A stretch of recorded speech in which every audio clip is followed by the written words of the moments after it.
hay muchas cosas de la vida que yo quiero vivir también. Y tendré que... ¿Ha valido la pena lo que uno ha hecho hasta ahora para Elías?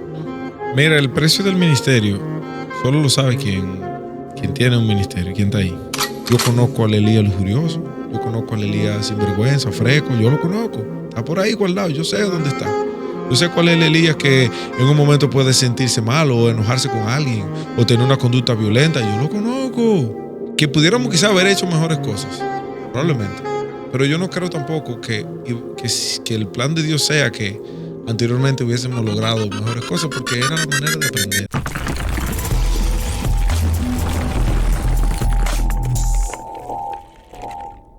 Amigos y amigas, esto es Metanoia con Rainer Garrido. Estoy muy feliz de poder estar de nuevo con cada uno de ustedes. En este programa entiendo que es de mucha bendición para la vida de cada uno. Hoy tenemos un invitado especial como es en esta temporada. Realmente hicimos una encuesta en Instagram y las personas lo recomendaron. Yo también tenía mucho deseo de compartir con él aquí en Metanoia porque había considerado que para lo que significa la palabra metanoia, el trabajo que él ha venido haciendo durante el tiempo y los resultados que hemos visto, pues hablan de eso, de metanoia. Así que, señores, estoy muy feliz de tener con nosotros a Elías Vidal.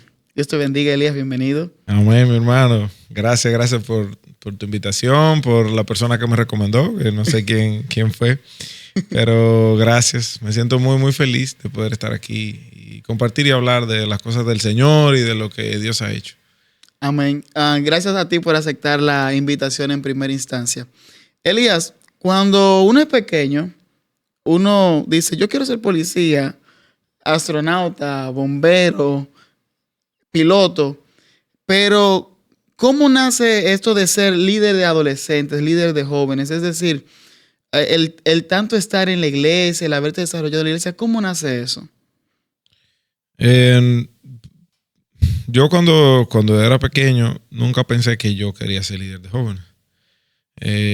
Yo había pensado hacer varias cosas, pero nunca me pasó por la cabeza.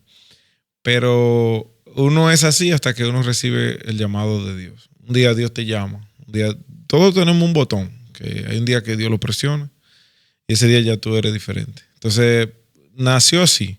Había una necesidad en la iglesia. Yo nunca la había notado, ni me daba cuenta que existía.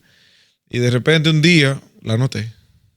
Y dije, pero, oye, como que no se me prendió ahí el deseo de hacer algo. Y oré porque alguien se levantara y que hiciera algo, porque yo estaba en ese momento estudiando en Santo Domingo. Sí. Y yo oraba al Señor que levantara a alguien y yo no tenía muy claro que Dios también me estaba llamando a mí. Al notar la necesidad, Dios me estaba llamando. Con regularidad he visto que cuando uno ve algo es porque Dios te está llamando a eso. Cuando uno logra notar alguna falla, algo que debe mejorar, es porque posiblemente no tiene herramientas para trabajar ahí. Sí, exactamente. Entonces, así fue. Y herramientas no había ninguna, ni capacidad, ni nada, pero sí había un llamado. Y comencé, sin experiencia, sin muchas cosas, pero comencé. Yo recuerdo que yo tenía 17 años y yo estaba trabajando con muchachos que tenían 16, 15. O sea, era como mi mismo grupo de edad. Era mi grupo de edad con el que yo estaba trabajando. Sí había algunos más pequeños, pero no te puedo decir que fue algo como pensado o evaluado, que duré 4 años organizando una idea y que de repente la presenté y a todo el mundo le gustó. No. Fue puramente un llamado de Dios que yo no esperaba. Lo conocía, pero no era que lo esperaba. Entonces, justamente inicié con esa pregunta justamente para entrar a lo siguiente. Me dices, esto no era con lo que tú soñabas cuando eras pequeño. Entonces te pregunto, ¿qué anhelabas? Me decías que estabas estudiando. ¿Cómo fue eso? Es decir, estoy estudiando, voy a estudiar, ya a esa edad uno ya está a punto de entrar a la universidad prácticamente o algo tecnológico o algo por el estilo. ¿Cómo se da esta metanoia, este cambio? Mira, o sea, fue complejo porque yo nunca supe mucho qué yo quería. Nunca. Hasta los 17 por ahí, 16, yo estaba... para mí mi adolescencia fue muy confusa en ese sentido. porque yo sí sabía que amaba al Señor, que amaba hacer cosas para Él, pero eso no estaba muy claro. Y yo recuerdo que sí tenía la disposición. Yo fui como de 18 ministerios antes de yo trabajar con el tema de la juventud. Sonido, yo trabajé en la Multimedia. multimedia, el tema de las grabaciones, haciendo video y todo eso. Hasta en grupos de danza yo tuve, y drama y de todo. O sea, un Sí, tipo que sí. no sabe nada, ni caminar bien, y encima de que danza. Pero tuve de todo, porque sí que tenía el deseo de hacer algo para Dios. De servir. Y sí, llegó el momento de la universidad y pues, siempre había escuchado que ingeniería electromecánica se oía bien. Yo sí, me gustaría ser ingeniero electromecánico y me imaginaba que en algún punto yo iba a estar trabajando a los 25 en una presa por ahí, no se sabe dónde, en Cotuí. ¿Entiendes? Quizá era tal vez lo más cercano que yo tenía como a un plan, pero no era un plan, era como una idea bonita, que sonaba bonita en mi cabeza. Y fue entonces cuando sucedió eso que te comenté, que comencé a notar la necesidad que había, fue cuando entonces yo entendí que quizás era algo de Dios. Y con ese quizás yo comencé. O sea, yo no bajó un carro de fuego o una paloma o no vino el ángel No fue una experiencia Gabriel. mística. No vino Gabriela y salve, muy favorecido.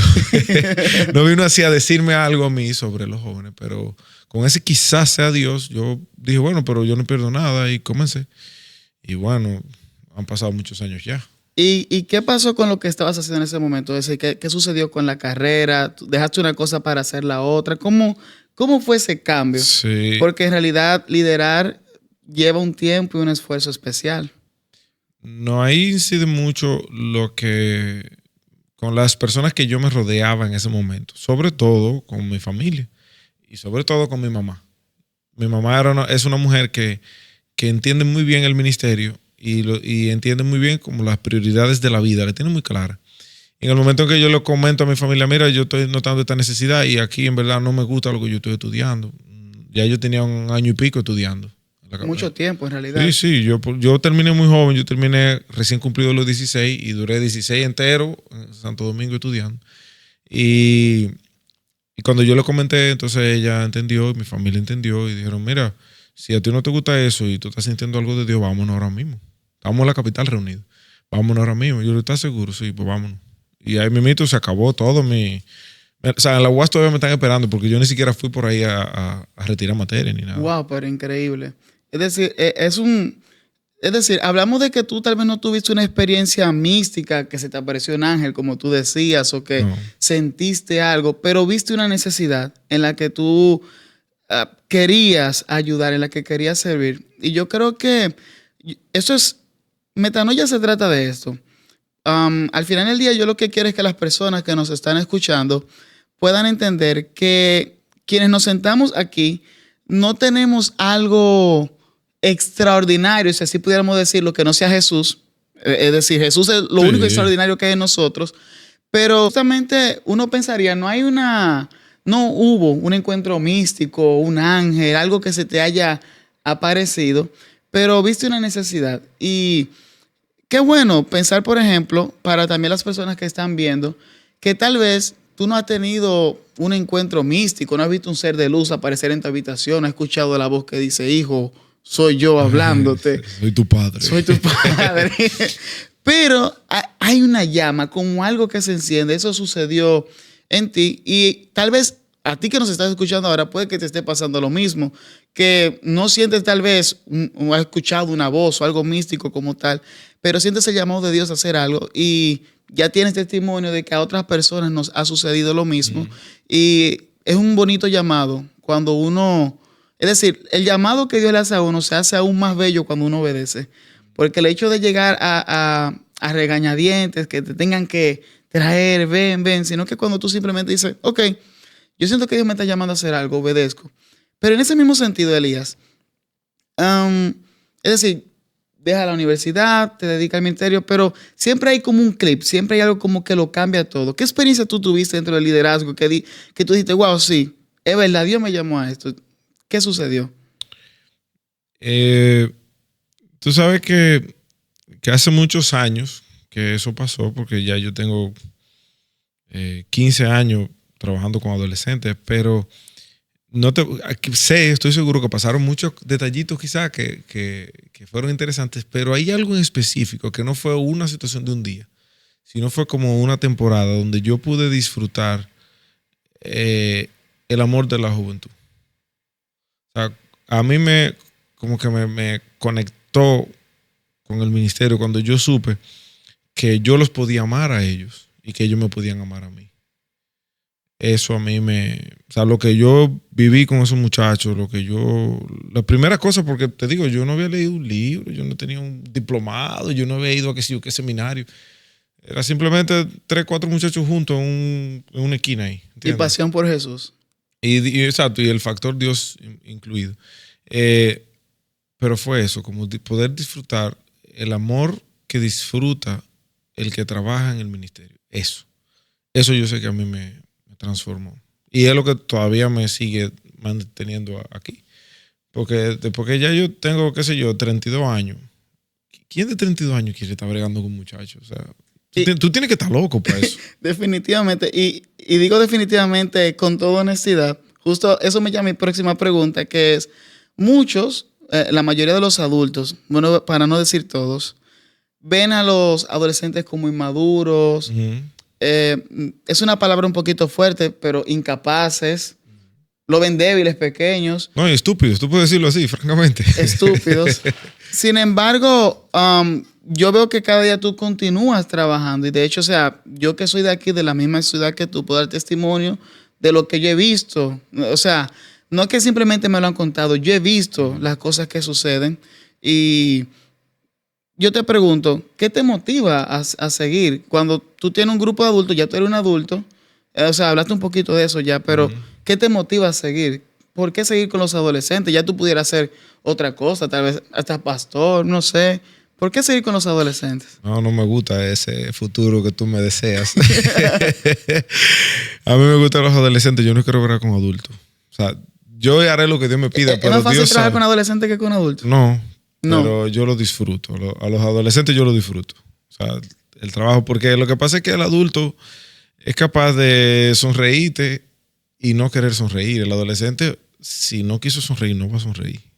O sea, el adolescente no te va a hacer de que una careta ni nada, te va a decir la clara, la que hay.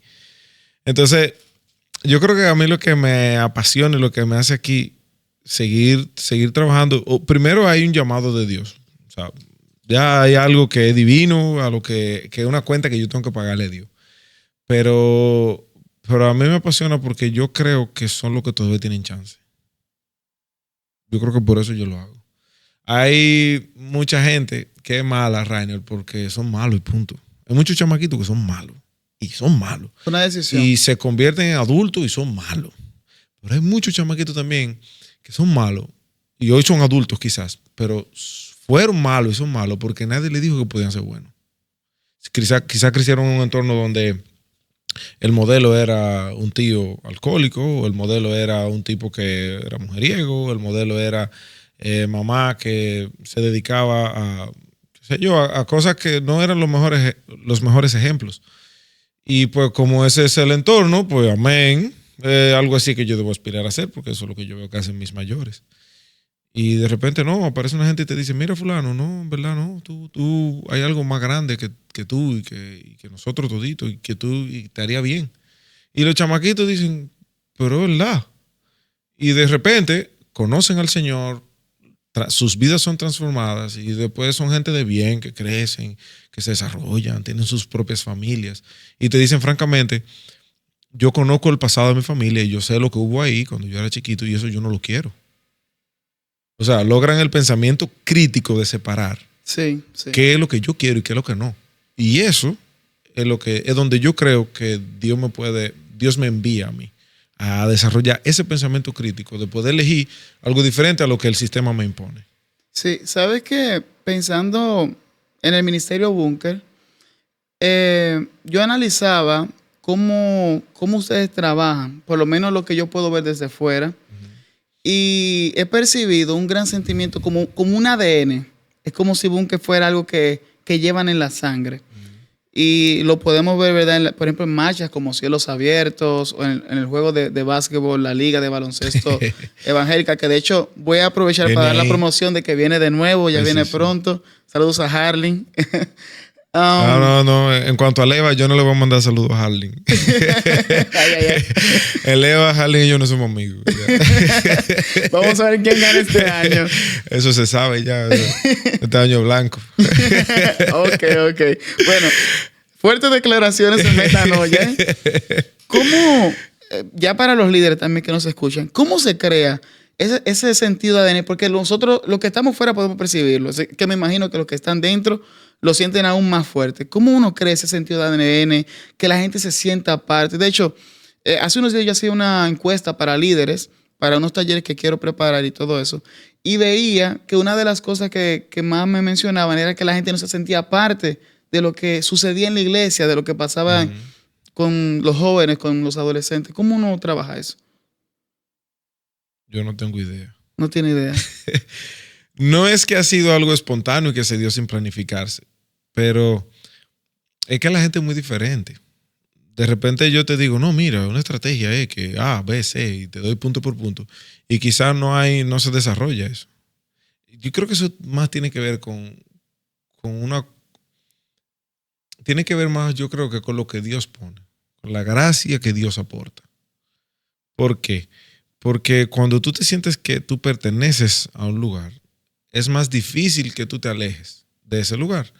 Y tú vas a creer las cosas que se creen en ese lugar. Entonces, yo creo que Dios usa eso y Dios lo incentiva para que los muchachos puedan mantenerse cerca del Señor y que puedan seguir creyendo en Él. Pero si yo te fuera a decir quizá que hay un truco, no, mira, y desvelo aquí, abro la caja de Pandora. No, es que no, eso lo pone Dios. Ahora bien, humanamente, que quizá que yo creo que puede ser un factor que tal vez pueda ser una herramienta y que la pueden usar muchísimos líderes de lo que no están viendo, es que nosotros siempre intentamos que el ministerio no sean eventos, que el ministerio sean relaciones. Es quizá lo que yo te puedo decir, que humanamente como estrategia quizá pueda hacer eso. Pero que aunque tú lo intentes, si Dios no lo pone, no hay. Aunque tú lo hagas así, si Dios no lo pone, no hay. Porque hay muchos pandillas que también usan relaciones y tienen ese acercamiento así humano y no necesariamente son grupos a los que hay que imitar. ¿Me doy a entender? Entonces, hay un factor que Dios pone y quizás humanamente puede ser ese. Intentar tener relaciones cercanas unos con otros. De acuerdo. Como líder, ¿cuál tú sientes que ha sido el desafío más grande que has tenido? Este año, justamente. Donde estoy ahora. Porque nosotros tenemos... Mira, yo trabajé primero en el Ministerio Brotherhood. Sí. 3 años. ¿Verdad? No tuve el tiempo, quizás ahí, de poder desarrollar las cosas que sí he podido desarrollar en Búnker. Porque Dios me llamó. Me llamó, salí. Y por donde llegué, creamos Búnker. Y surgió. Y en Búnker ya yo cumplo este enero, o sea, el 15 de enero ahora, yo cumplí 10 años. O sea, Búnker tiene 10 años de edad ahora en enero. Y justo a los 10 años, nosotros estábamos en una encrucijada muy importante, porque acabamos de venir de 10 años que fueron muy buenos para inicio. Sí, muy bien. Pero llegamos hasta aquí y lo que nos trajo hasta aquí no nos va a seguir llevando más para adelante. ¿Entiendes? Sí. Quitando el factor Dios. Entiendo lo que quieres comunicar. O sea, fuera de, yo te digo lo que nos trajo hasta aquí, si no mencionamos a Dios, porque a Dios no lo vamos a poder cambiar. No, es que... Ni lo cambiaríamos que pudiéramos, pero me refiero a nosotros como organización, Búnker como ministerio terrenal, vamos a decir. Estamos ahora mismo en ese reto de decir, ok, queremos que los próximos 10 años sean como los 10 años pasados. ¿Qué queremos en el 2035? Cuando cumplamos 20. ¿Qué queremos ser? Y justo ahora, yo pasé, por ejemplo, el último año, el 2024, estudiando y preparándome para desarrollar la propuesta del nuevo Búnker. Todavía los muchachos ni siquiera saben que estamos trabajando eso. O sea, eso lo sabemos la gente, la pastora, obviamente, los pastores, y como 10 gente más, que somos los que estamos construyendo la propuesta del nuevo Búnker. con las cosas buenas de lo de siempre, pero mejorando cosas como estructuras, procesos, todo eso. Ya es como si fuera una empresa. Pero creo que creo que eso va a ser lo más demandante. ¿Sabes qué? Yo pienso que eso es difícil, es disruptivo realmente. Pero uno tiene que tener la capacidad de hacer eso como líder. Porque el cargador que utilizábamos hace 5 años, ¿qué 5 años? Hace 2 años para un teléfono, ya hoy intentamos utilizarlo y no nos va a funcionar. Y algo que yo he tratado de comunicar a la gente y la misma razón por la que estamos aquí sentados es justamente eso. Sí, Dios sigue siendo el mismo. No me cabe en duda acerca de eso. Cada vez que voy a la Biblia y veo el mundo y cómo funciona, no me cabe en duda de eso. Pero los métodos cambian, la forma en la que se hacen las cosas cambian. Y el hecho de que haya sido tan honesto con nosotros en compartir algo como esto, me dice que hay posibilidades de seguir creciendo y de que las personas que nos están escuchando puedan hacer lo mismo. Entender que hay un momento en el que uno se siente y dice, vamos a revisar lo que hemos hecho hasta ahora y qué queremos hacer después de esto. Y tú consideras que en estos 10 años en Búnker, ¿ha valido la pena el esfuerzo que se ha hecho? Porque hay gente que ignoran que el ministerio se le dedica un tiempo, un esfuerzo espiritual, económico, de energía, de salud, de familia, todo. Y No creo tampoco que el plan de Dios sea que anteriormente hubiésemos logrado mejores cosas, porque era la manera de aprender. Y listo. No nos vamos a sentir ni culpables ni nada. Porque realmente pudimos haber hecho mejores cosas. Pero está súper bien. O sea, está genial lo que ha pasado en estos 10 años. Por ejemplo, para que tú tengas una idea, Bunker comenzó como con 20, como 10 muchachos. La primera reunión de Bunker fue como 10 adolescentes. Hoy esos 10 adolescentes son gente adulta, todos.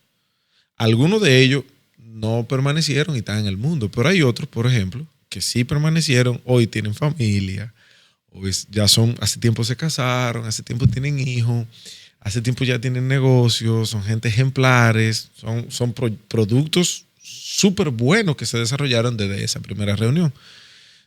De esos 12 o 10, hoy somos como 150. Y tú dices, 10 años y crecieron, qué sé yo, a 150. Es que no es el número. ¿Entiendes? definitivamente, sí. Es lo que hemos construido. La cercanía que hay, el amor que sentimos unos por otros y la vida en común que tenemos. Eso es impresionante.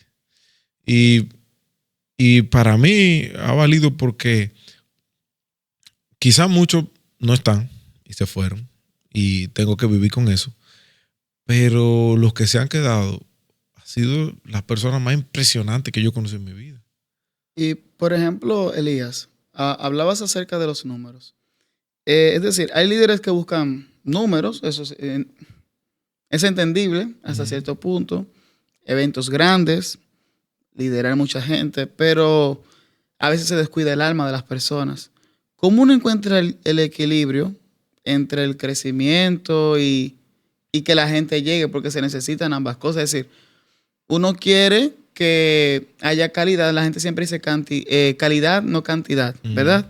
Pero al final del día uno quiere llegar a más personas. ¿Cómo uno encuentra ese equilibrio, según tu perspectiva? Eso es una pregunta súper interesante que también ha ido cambiando, su respuesta ha cambiado para mí en el último año.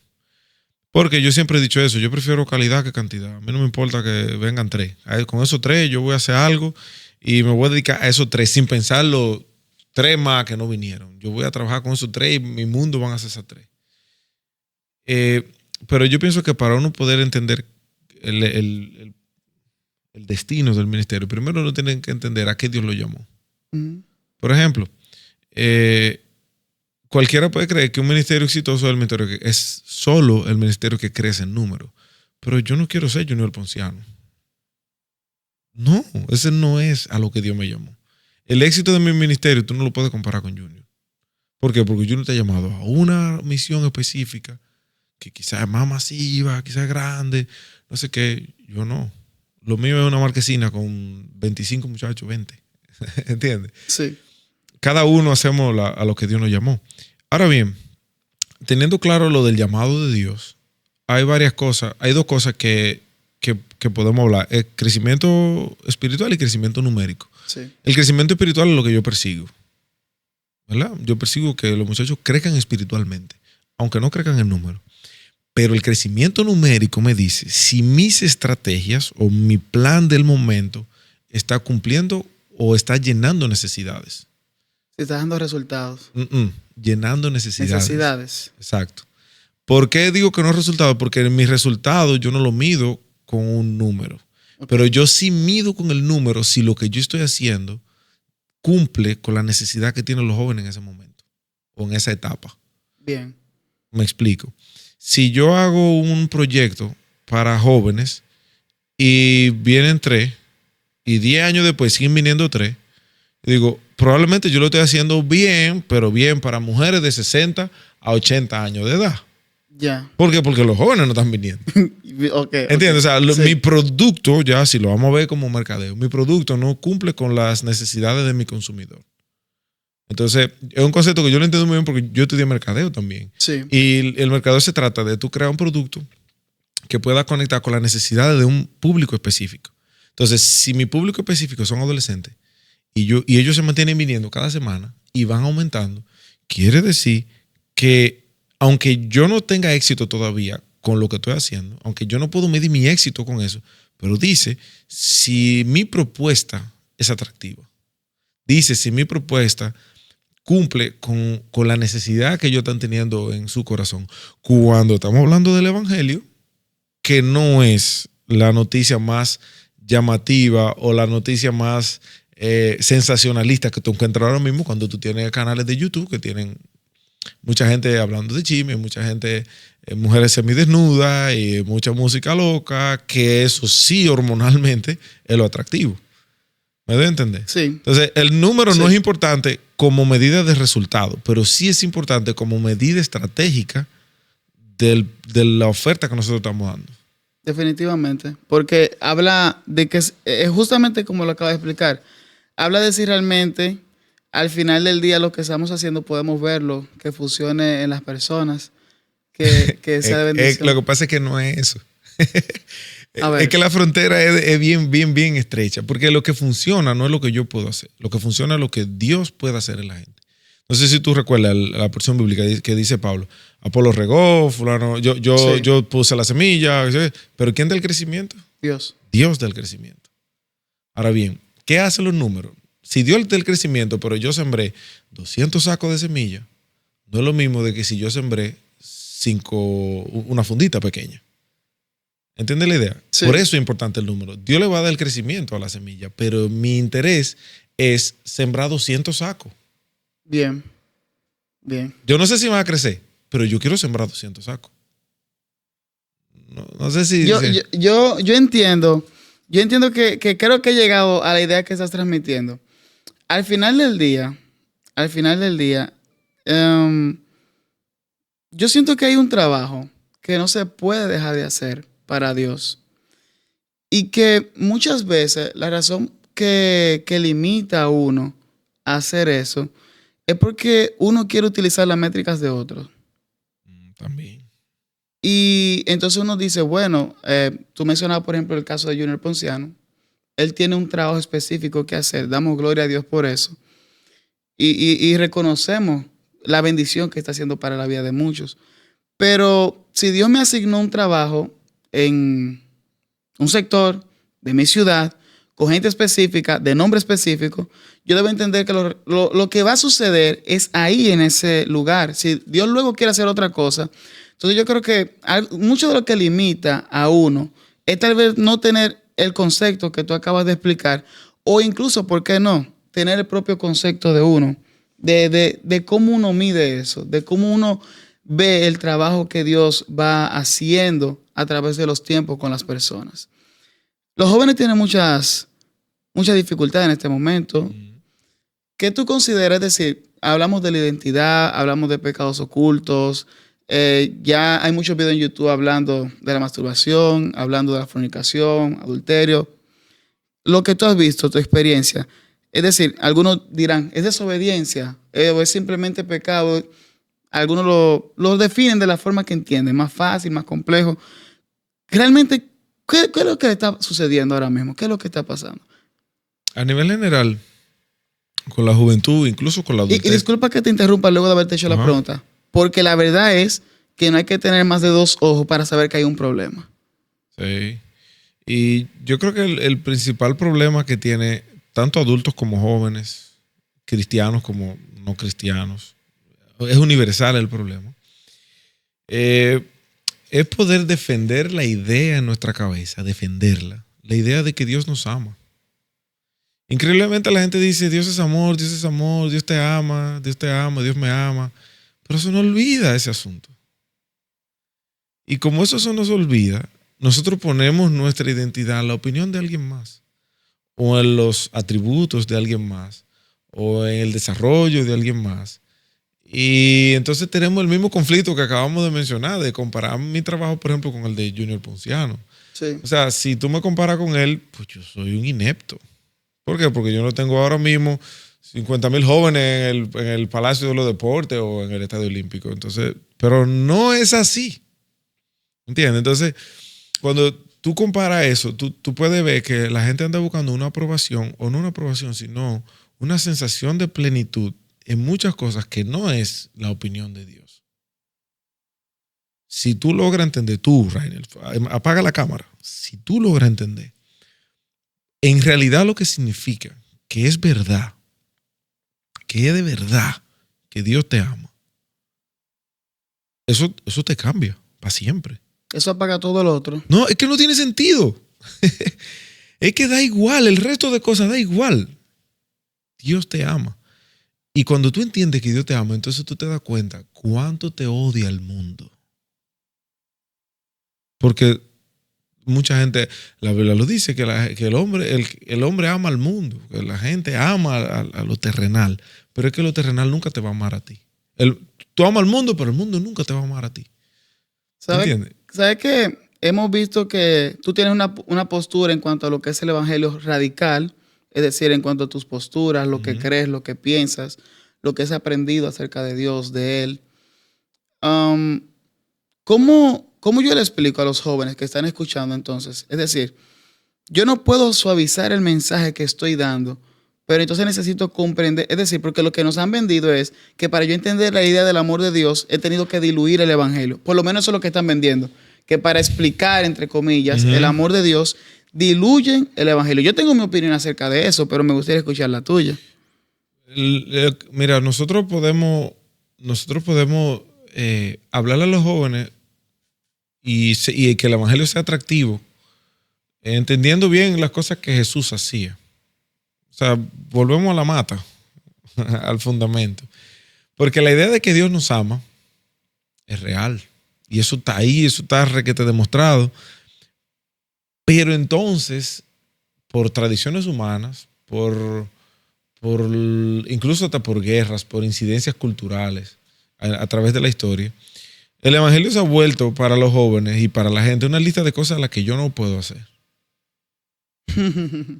¿Entiendes? Tú no puedes tener sexo antes de casarte, tú no puedes fumar marihuana, tú no puedes, bueno, eso no se dice, hay que ponerle un pi en cosas porque los algoritmos.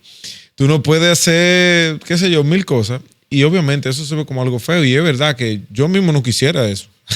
Yo no quiero vivir por una lista de nos. Perdón. Ese evangelio yo no lo quiero, una lista de nos.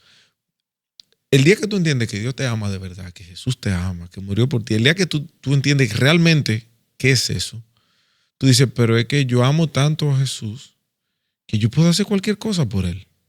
O sea, yo no necesito dejar de hacer un montón de cosas para amar al Señor. No, no, no. Si yo amo al Señor y disfruto de ese amor, y lo disfruto en serio, y lo entiendo con la mente que es así, pues entonces no hay nada que sea muy caro y que yo no lo pueda hacer. O sea, yo voluntariamente asumo la lista de cosas que no debo, porque eso es demasiado grande para mí. A mí me gusta utilizar mucho como ejemplo para eso, y creo que nuestras ideas van conectadas en eso. Cuando el salmista dice, yo me deleito en tu ley. Es decir, yo disfruto obedecerte.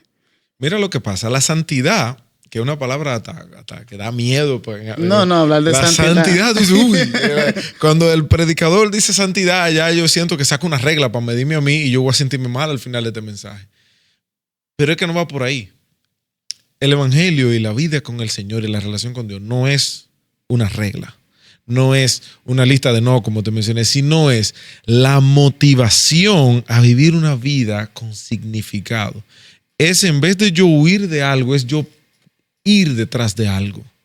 Es lo que dice la Biblia de la vida abundante. O sea, hay una vida abundante que tú la puedes vivir solo si tú dejas que el Señor entre a tu corazón.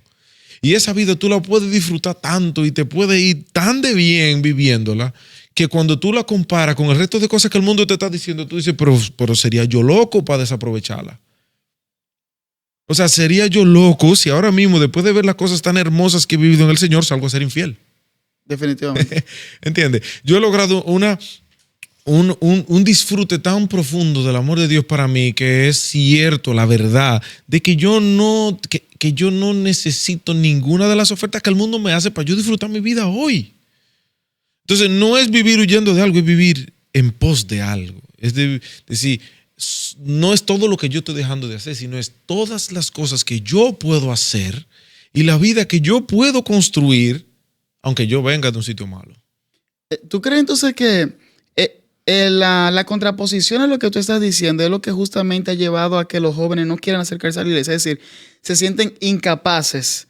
Porque mi teoría es que mientras yo trate de medir qué tan buen cristiano yo soy en base a la bondad de Dios, yo siempre me voy a ver como un mal cristiano. Porque es que Dios es perfecto. Uh-huh. El amor de Dios se me ha mostrado a mí de una manera absoluta. Entonces, cuando yo trato de ver qué tan bueno yo soy, tratando de ver la bondad de Dios, yo siempre voy a estar incompleto. Sí, y eso es bueno. O sea, frente a la bondad de Dios, tú debes sentirte como el más miserable.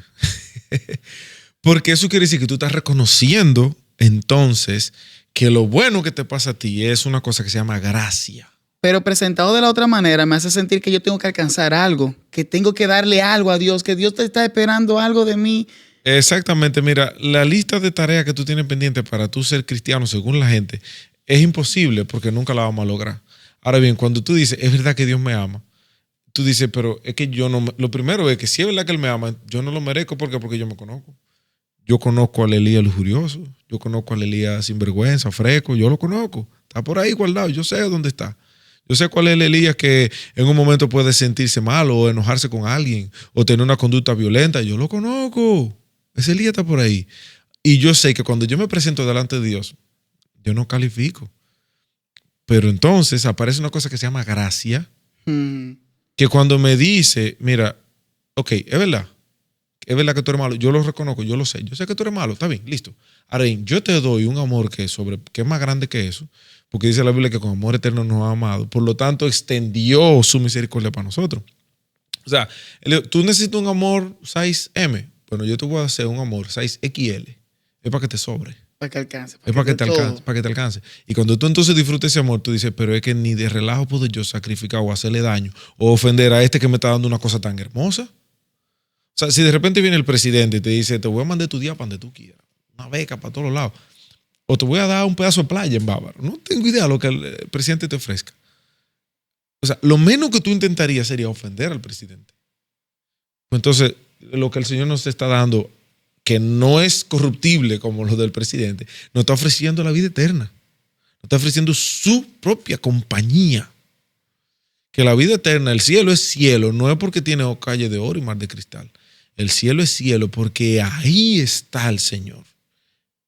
Que si el Señor estuviera aquí, el cielo fuera este. Sí. ¿Entiendes? Entonces, es lo que te está ofreciendo una cosa tan impresionante que se llama su compañía, que tú por ninguna razón tú quieres ofenderlo a Él. Ok.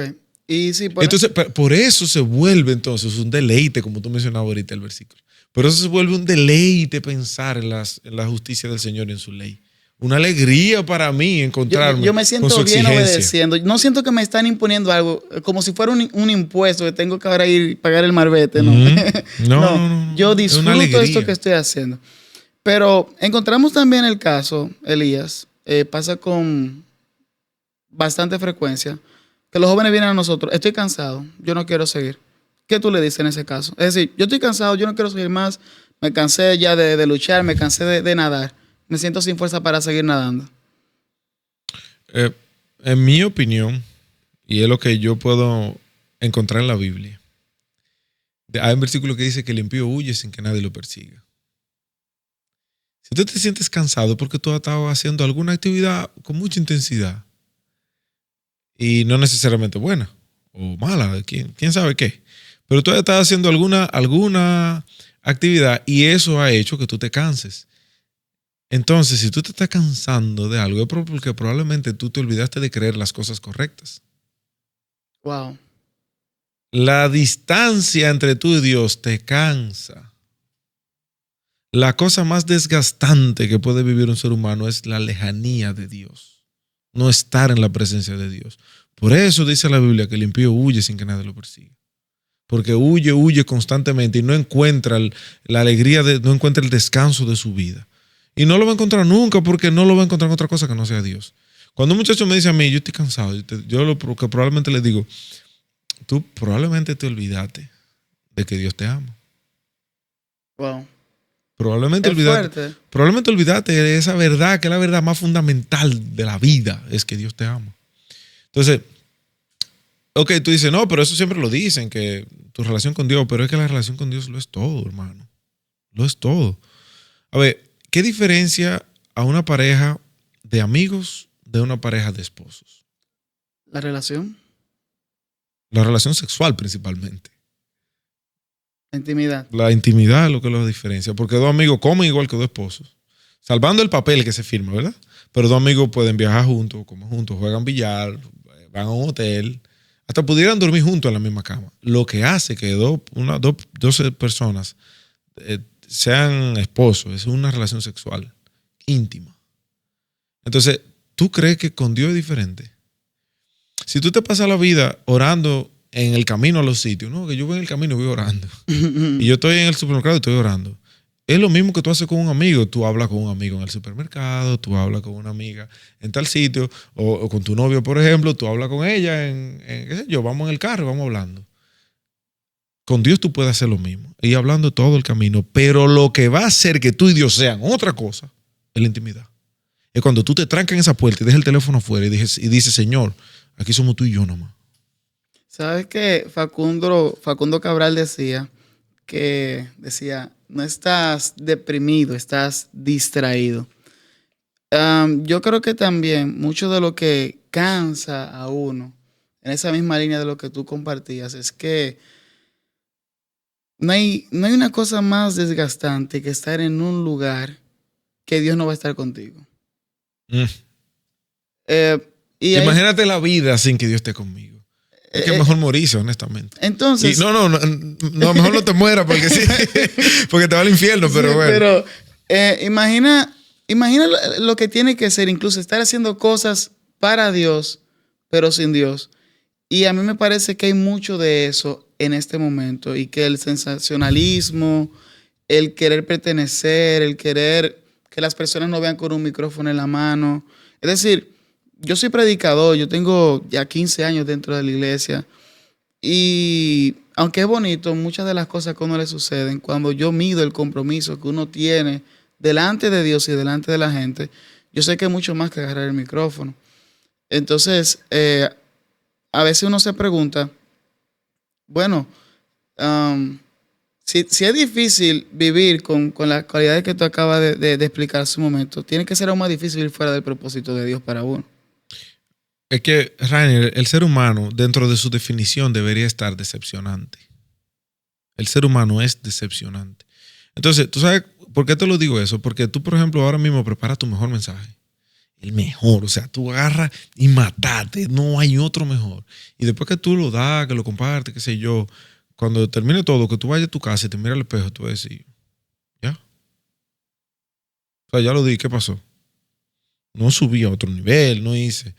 Y así tú puedes ser multimillonario, tú puedes incluso ir al matrimonio y pensar que el matrimonio es la cosa bonita de la vida. Y aunque es probablemente lo más hermoso después de Dios, el matrimonio, no es lo más. Entonces, cada vez que tú logras algo, tú vas a la universidad, tú vas a una maestría, tú escalas en tu trabajo, tú consigues 10 millones de views con este episodio. O O sea, cada vez que tú escalas algo, tú te das cuenta que sigue decepcionante. O sea, tú no, por ti mismo, tú no tienes nada que te satisfaga a ti.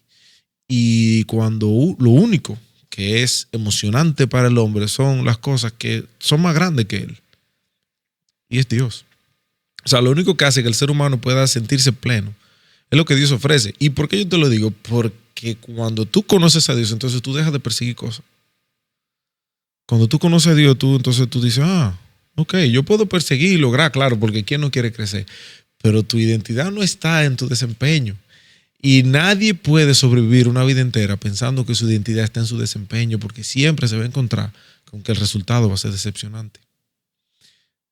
El que trabaja está loco por el doble sueldo, por ejemplo, el que tiene un empleo. Sí. Y el día que le dan que lo tiene ahí, dice, ok, aunque lo quiere gastar o algo, pero hay una gratificación en el alma porque tú encontraste tu doble sueldo, porque lo tienes ahí. O hiciste un buen negocio, el alma sale satisfecha porque hay... No, hay alegría, claro, porque cómo no, ¿quién se queja? Pero la apreciación del alma, la alegría del corazón, no del corazón, sino la alegría genuina del corazón del hombre, viene por la opinión de Dios sobre ti.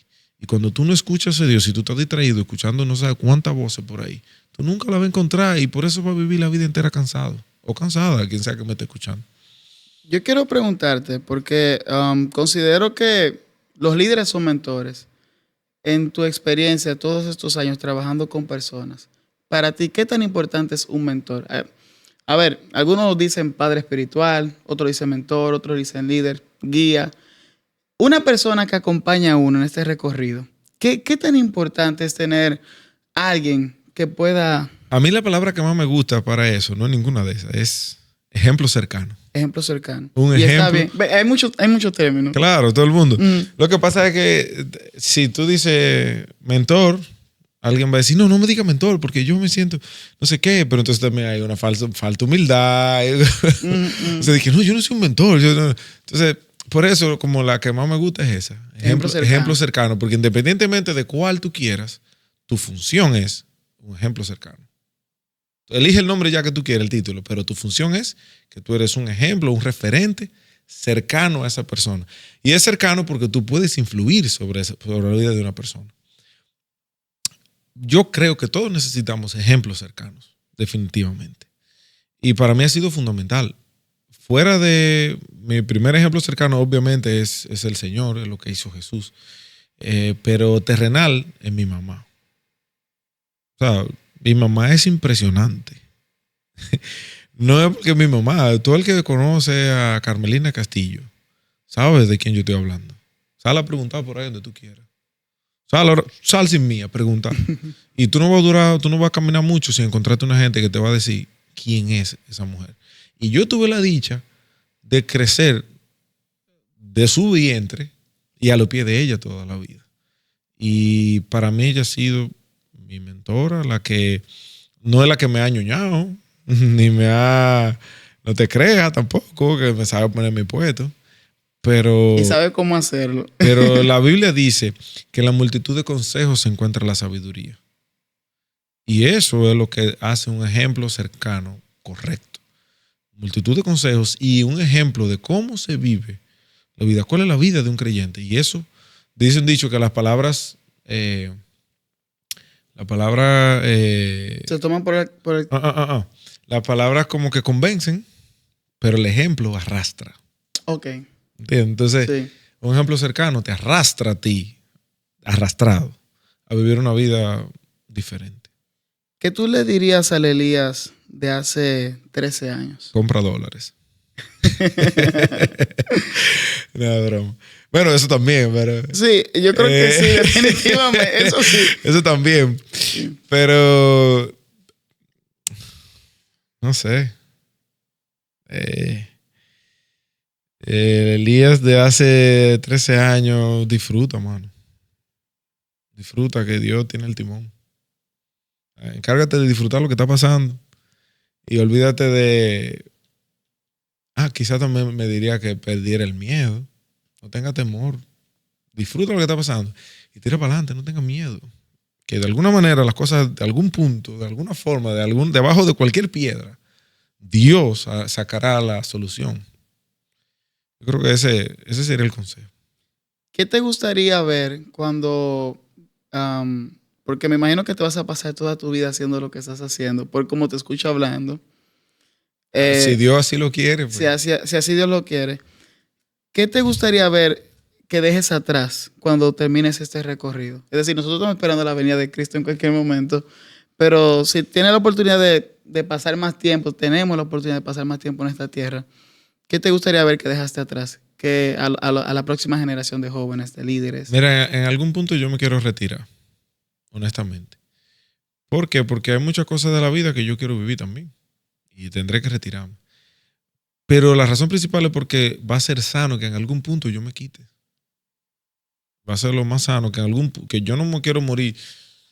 O sea, en la caja todavía, ya en la caja y todavía haciendo algo.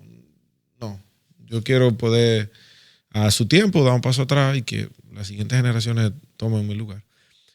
Pero ¿qué me gustaría a mí ver? Yo creo que te puedo decir que es la declaración de propósito de Búnker. A nivel ministerial me gustaría ver eso. La declaración de propósito de Búnker tiene varias palabras, varios verbos, varias cosas, que de hecho no es algo que es muy viejo, la construimos no hace mucho. Pero siempre desde el día número 1, aunque no teníamos redactada una declaración de propósito, sí teníamos un objetivo claro, y el objetivo eran familias sanas. O sea, nosotros queremos, a mí me gustaría ver, el día que yo diga, Señor, consumado es, me gustaría ver, mirar hacia atrás y ver que hay muchas familias que están saludables, que están sanas, hombres cumpliendo con sus roles, mujeres cumpliendo con sus roles, hijos cumpliendo con sus roles, y el Señor en el centro de todos ellos. Yo creo que esa sería la corona del ministerio de Elías Vidal. Eso. Y quizá alguno en algún escenario, pero eso no es familias sanas. Si hay alguno que está en algún escenario, que ese tenga su familia sana. Pero que tenga el escenario no es un objetivo mío. ¿Entiendes la idea? Sí. Entonces yo no quiero que mañana sean famosos. Si es la idea de Dios, amén. Yo sí quiero y deseo que ellos puedan tener familias sanas. Un libro que recomiendes y por qué. La Biblia. La Biblia. ¿Por qué la Biblia? La Biblia la importancia de la Biblia, ella misma la da. Ella misma sabe, ella misma te explica por qué es importante. Y obviamente porque es que ahí es una de las maneras más fáciles para el ser humano conocer a Dios. Y punto. Ahora bien, yo sí tengo muchos otros libros. Podemos aquí abrir otro episodio, para el episodio de la semana siguiente, hablando de libros. Yo he leído muchos libros para el ministerio, obviamente. Y todo, pero yo creo que uno de los libros más impresionantes que yo haya leído es uno que se llama Ministerio de Jóvenes con Propósito. O sea, ya a nivel ministerial. Sí. Ese, uno que se llama Stamina, que es de Lucas Leis. Oh, sí, lo he escuchado. Ese libro, o sea, tú tienes que leer ese libro. Y cualquiera que tenga un llamado de Dios, así, mira, de ese tamañito, así, del tamaño de una uña, tiene que leer ese libro. Stamina. Sí. Esos son libros impresionantes. Y hay mucho más, pero creo que eso... Ok. Yo finalmente quiero pedirte, suele ser cliché, pero lo quiero hacer de manera intencional, ya que te tengo acá. Hay muchos jóvenes que ven tu ejemplo en el liderazgo, lo que Dios te ha permitido lograr con el paso del tiempo. ¿Qué tú les comunicarías a ellos? ¿Qué tú les dirías a ellos que ven un ejemplo en ti, que quieren seguir tus pasos, que quisieran tener el perfil de un líder como tú? ¿Cuál sería ese mensaje final que tú le darías en esta ocasión? Bienaventurados los que pierden lo que no pueden ganar para ganar lo que no pueden perder. Esa es mi palabra. Bueno, amigos y amigas. Pero te lo explico. Ok. Vamos allá. Sí, porque si la dejo así quizás no se entienda. Bien. Digo, bienaventurados los que pierden lo que no pueden ganar, que es esta vida. Esta vida la vamos a perder. Para ganar lo que no nos podemos perder, que es la vida eterna. O sea, perdamos esta vida aquí, rindámonos y perdamos aquí. Con tal de que lo que sí tenemos que ganar, no lo perdamos. Lo más importante. Bueno, yo creo que ahora sí. Elías, muchísimas gracias. Amigos y amigas, esto es Metanoia con Rainer Garrido.